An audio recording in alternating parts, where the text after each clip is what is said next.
Hey guys, welcome back to How to Make $1,000 in 10 days. Today is day 4. Yesterday was day 3. Where are you at? Have you seen any results? I'm right here. Where are you at? I know where you're at, Oh, but okay. I want to know where you guys are at. Let us know with a heart emoji if you are still in it to win it.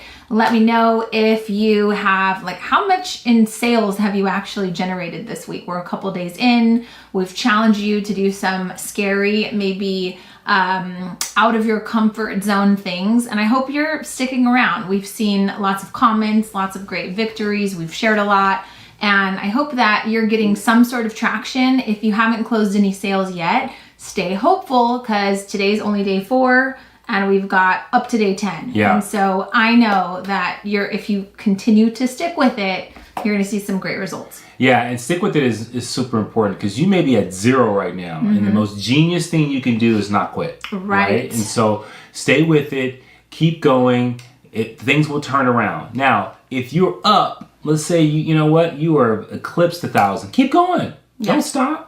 See what's possible and really test yourself to see how you can stretch yourself in your business. And I think that's going to be really something you can take with you and say, I could do this and repeat this behavior over and over and over again and really grow my business. Yep. So how's the training going so far? This live training is supposed to be quick. It's supposed to be informative. It's supposed to kind of push you to take some action that maybe you wouldn't do it if you weren't a part of this challenge. So how's it been for you so far? Have you been scared? Have you pushed yourself out of your comfort zone? Have there been some great ideas that you've been maybe you know about some of these ideas, but you're sitting on it? Yeah. Have you taken action? I want to know. If you've taken action, just type in a quick A in the comments. I want to go back later and recognize you. And hopefully these trainings each day, these live videos, they've been quick because we're trying not to waste a ton of time. We know your time is important and we don't want you spending a ton of time on social media. We want you implementing the things that we're sharing with you and making some money. So really quick recap of yesterday, which was day 3. Again, if you don't already have a copy of the workbook, you can head over to JanelleCopeland.com. You can register for the How to Make $10,000 in 10 days. How to Make $1,000 in 10 days training. And then we will add you to the email list, send you a copy of the workbook so you don't have to be taking crazy notes as we're talking really fast for 15 minutes. I probably talk faster than you, but... Yeah, and I try to make sure you hear me. No, go ahead. But, what? No, but so day 3. So what did we do on day 3? Well, what we did was we used social media. We went out and we made our social media from a passive account to an active account. We reached out to 50 people via DM using one of our most regarded posts, our best pictures. Showing off your good work. Showing off your talent that you have. So we wanted to make sure that they saw something from the past. We wanted to make sure we reached out to some folks that we've interacted with on social media. Or people that are just showing some sort of engagement or interest in your page. Or we suggested that you use the hashtags that are local to your community, looking up things like birthday girl, birthday boy, celebration, and then local city hashtags. So hopefully you did that. Did you make some friends? Did you find some people? Did you gain a couple of new followers? Remember, the number is not as important as it is to make sure that they're local. And they're potentially going to be clients in the future that might want to buy the stuff that you have to offer. So if you gained even 5 new followers based on the fact that you randomly reached out to people using a hashtag, I would say that that's a big victory. 100%. So we gave you some scripts to help you reach out to people. So if you haven't done it, use the tools that you have. If you did, want to know what kind of response did you get. And then like Janelle said, sometimes just getting some incremental growth is a win in itself, and you can just build on that. And also what we wanted to make sure you did is you shared your performance on Facebook and Instagram. Yep, and your wins. Yeah. So moving on, today is day 4, and we're going to tell you what it is quickly. We're going to be talking about math today. So if you're one of those people that's guilty of saying, numbers are not my thing, I'm just going to tell you, we're here to wake you up because we got to pay attention to the numbers. Yeah. So we have talked to you again about the difference between strategies and tactics. We gave you 3 strategies to increase your revenue. We've talked about finding new customers. We've talked about leveraging past customers to increase customer frequency. And today we're going to be talking about increasing your average transaction amount. Yeah. And so what does that mean? What is an average transaction? How would you find that? I would say this. So think about it like this. You go to the grocery store and you put a bunch of things in your basket. Each one of those things has a price, right? And so whether it's $6, $29, whatever it is. But the more you put in, the more your transaction amount is going to be. Right. And so the goal of a grocery store, a store, your bakery, anywhere, you're trying to increase that basket size so that you have a higher average transaction. So we're going to walk through a couple things to find out what your baseline is and where you probably need to go to help you get to that. So let's stick with that because I like where you're going with that. So you go to Stater Brothers. We have Stater Brothers in California. You may have H-E-B. You may have, a Buc-ee's. Who knows? Whatever you got. The goal of every retailer is to see if we are getting you to spend an average of $80, how can we get you to spend $85 or $90? And so let's just take Buc-ee's or an H-E-B, right? You buy 10 items and it costs you $50. That means your average of the items were $5, right? And so you have an average selling price of things that you sell. The best way to find your average transaction is to say, how much revenue did I do last month in the last 30 days? And then you take that number, let's say it's $1,000, and you divide it by the amount of customers that you helped. And let's say that it's 5. You did $1,000, you helped 5 customers, then that would be $200 average transaction. Right. Is my math right? Your math is dead on. Okay. Right. So let's just say, taking the grocery store analogy, that you go to Costco. Costco's average transaction's like over $250. Why? Because now you're not buying a box of $4.39 crackers. You're buying a box of crackers that's $9.97, right? Everything in Costco is $10. So what Costco is doing, and this is something that you want to think about as you approach this strategy, what Costco is doing is they're increasing their average selling price of each item in order to get the transaction to be more. Right. So to Janelle's point, the crackers, instead of it being $5, they're $10, right? So that's one way that you can do it. And we see value because it's a big box, right? So you have a big family. So maybe you're used to doing dollar mini cupcakes, right? You sell your dollar mini cupcakes for $12.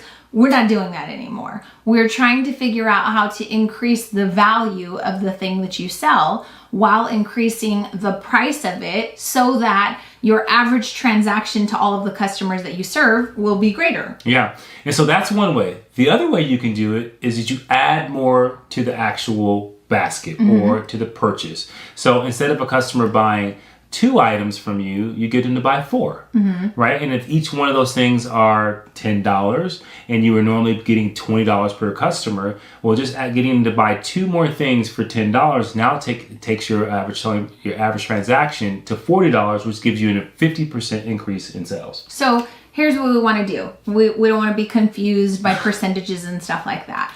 When I started making cakes from home, in order for me to just turn on my oven, I had a minimum order requirement of $100. Later on, very shortly, it went to $150. I'm not going to bake a dozen cupcakes. I'm not going to do anything unless the things that you order come out to a minimum of $150 as far as the starting price.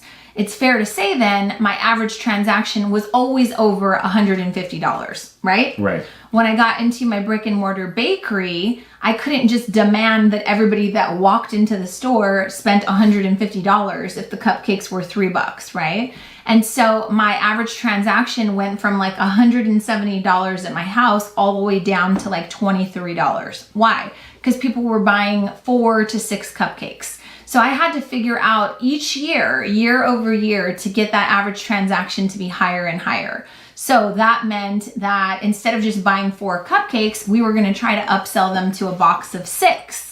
If they bought 6 cupcakes, we were going to try to upsell them to the cookies that we had available that were freshly baked that day. That was an extra $2.50, let's say. Right. If they bought a dozen cookies, we were going to try to upsell them to tack on a couple of extra cake pops, right? So what do you sell that, one, maybe the price isn't actually right. Maybe you haven't done the work of properly pricing out your products since we entered a recession, or since the cost of products has gone up. Have you recently gone to Costco or the grocery store and just like taken a notebook and a pen and kind of looked at the cost of things? Like eggs are up. I think milk is like randomly down for some reason, but flour and things that you normally bake with, those things are up right now. So if your prices don't reflect that, then we have a problem. Right.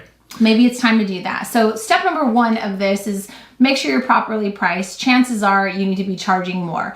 Type in a Y in the comments if yes, you're guilty, you probably need to redo your pricing and you probably should be charging more. Just type in a Y. No shade. And then also what you probably need to do is look at what great pairings you have. So this is the innovation piece. If you make an amazing Oreo cookie cupcake, is there another cookie that you can make that's an Oreo cookie that you can pair with that really nicely? Or maybe it's something else that you can offer to your customers to increase the number of items that people buy every time they shop with you. Yeah.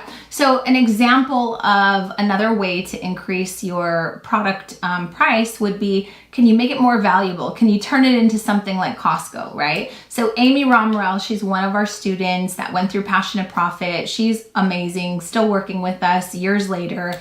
And she owns Mrs. Powell's Bakery. She's got 3 locations. I was like, how do you Costco size your cinnamon rolls? Like everybody in the community knows your cinnamon rolls. So we started kind of brainstorming and I found this like 10-pound cinnamon roll that clearly can be shared, right? It's a share-worthy, Instagrammable thing.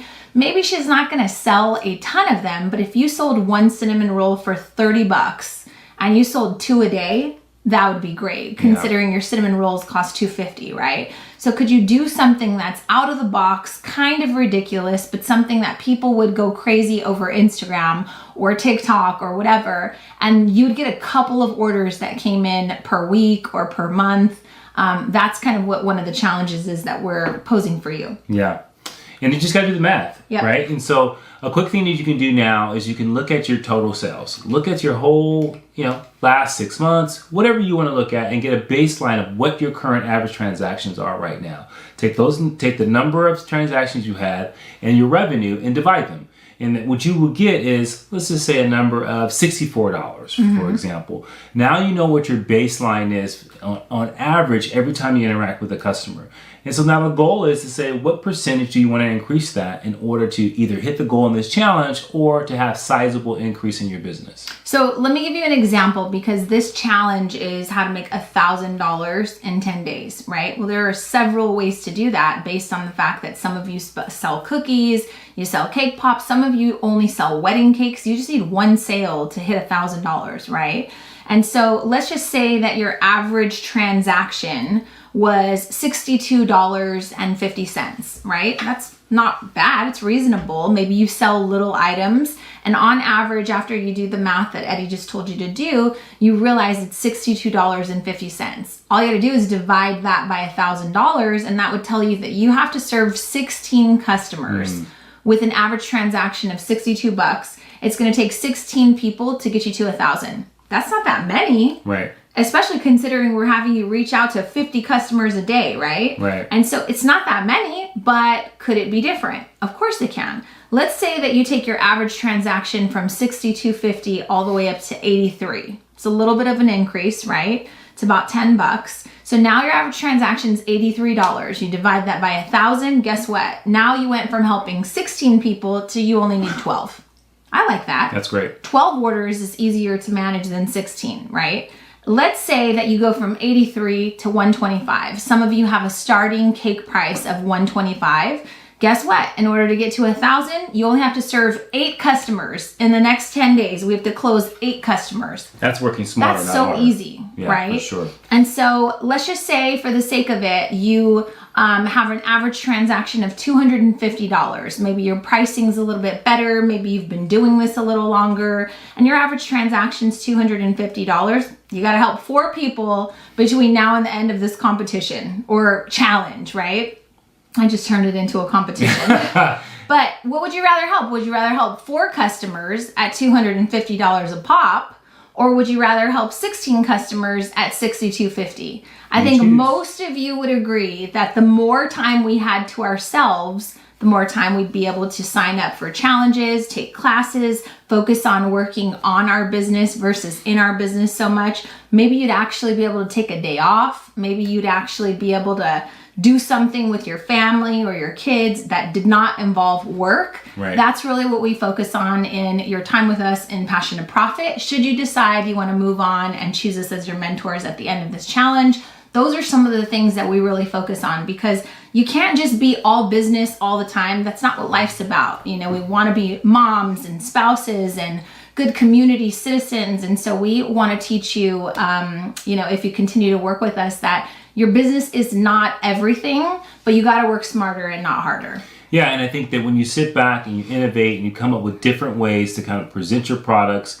different ways to present the value of your products, and when you're doing the things that we talked about in the prior days of reaching out to customers, finding new ones, getting back to those customers that you've helped before, and with the statistic that your customers that you've helped before will spend more, this is a perfect opportunity to offer them something that they don't know about or something new that you have that actually gets them excited and that's paired really well together. Yep. So can you Costco size something? Can you maybe do 2 dozen cupcakes instead of 1? Can you offer, if you make celebration cakes, can you offer to throw in a smash cake? Something like that will help drive up your average transaction. And, thinking smarter but not harder, what do you want your average transaction to be in order to make $1,000? Not just in this challenge for 10 days, but going forward. Because at some point, I remember yesterday, the Cake Moms, we got to hit $60,000 this month in our brick and mortar. What products are we going to sell? How much are they going to cost? How many do we have to make? How will we find the customers to buy these? Where will we advertise? All of those things, that's exactly what we teach you in Passion to Profit. I'm literally giving you my playbook for my 12 years of running a business. And so we are sparking hopefully some excitement, some engagement, getting you fired up in this challenge. But let's start with the basics. Are you priced properly? What should you be priced at? What do you want your average transaction to be? How many customers do you have to serve to make $1,000? And then what specific things can we do to maybe revamp or revitalize some of the pricing that you currently have? Can you add some add-ons? Can you create a basket? Can you create some sort of bundle that will be enticing for people to say yes to get your average transaction up there? Yeah, I love it. I think that's it. Pretty simple, right? It's not crazy math, but you got to go see how many customers did you serve and how much money did you make, and that's your average transaction right there. So then you're doing some brainstorming about what specific tweaks can I make to make the average transaction a little bit higher. Yeah. So that's all we have for you today. If this training was good, if you are going to get some great value out of this, if you're excited to dive into your numbers, leave a $sign in the comments right now. Like I told you the last couple of days, us and our team, we're looking for your comments. We're looking for your wins. We're sharing them on social. We're cheering you on. We want as many of you as possible to make as much money as possible over the duration of this challenge. So please keep engaged, keep active, stay excited, and we will see you guys tomorrow. Be sure to check your email because as always, every single day, you've got an email with some encouragement and the facts for what you're going to be